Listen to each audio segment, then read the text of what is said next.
It just seems to be outrageous. 3 or 4 months of our mortgage.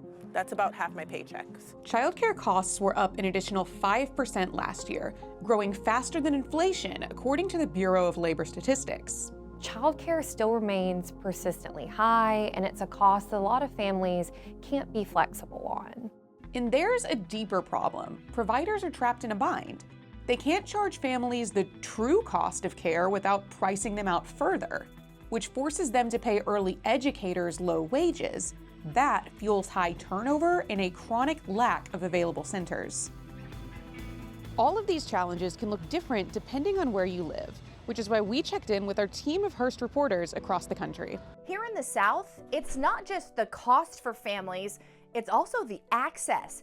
The Buffett Early Childhood Institute, they said that nearly 129,000 children in Florida lack access to childcare within a reasonable distance.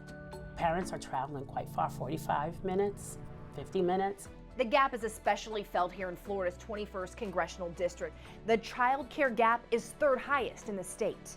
We have over 100 children on our wait list, and because we only have 9 classrooms, it's really hard to be able to get those children off the wait list as fast as the parents need so that they can go back to work.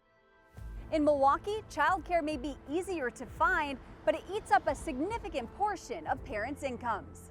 Well, I was doing the math, and it is definitely double our mortgage amount. So I think once you add in healthcare insurance, daycare, mortgage, you're not left with a lot. Federal data shows parents are spending anywhere from 8 to 16% of their income on care for just one child. I do see with other families, if they can't go to the grocery store, they need to pay for their child care. For some lower income families, the impact is even more severe as more income gets directed to childcare. I would say in another couple of months, it'd probably get pretty tight and we might have to look at saving. In 2023, New Hampshire families with 2 children paid $32,000 annually. That's 28% of median family income. Right now, I'm lucky enough to have obtained a voucher through the Department of DHHS out of New Hampshire. On an average, it is still $350 to $450 a week for childcare. That's about half my paychecks. We don't have like the newest, best stuff. Our cars are pre-owned. We like to thrift a lot of the kids' clothes. And these rising costs are reshaping the workforce.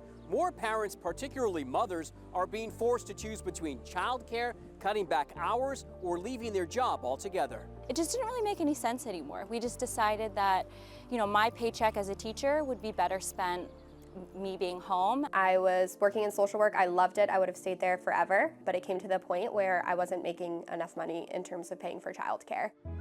So what's being done about this crisis? There are some spotty signs of progress. We're estimating 4,500 new spaces are going to be opening up for children across the state, which we know we need. Last year, New Mexico launched free universal childcare for kids from age 6 weeks to 13 years old. New York City will be launching universal childcare for 2-year-olds this fall. And San Francisco raised income limits so more families qualify for help.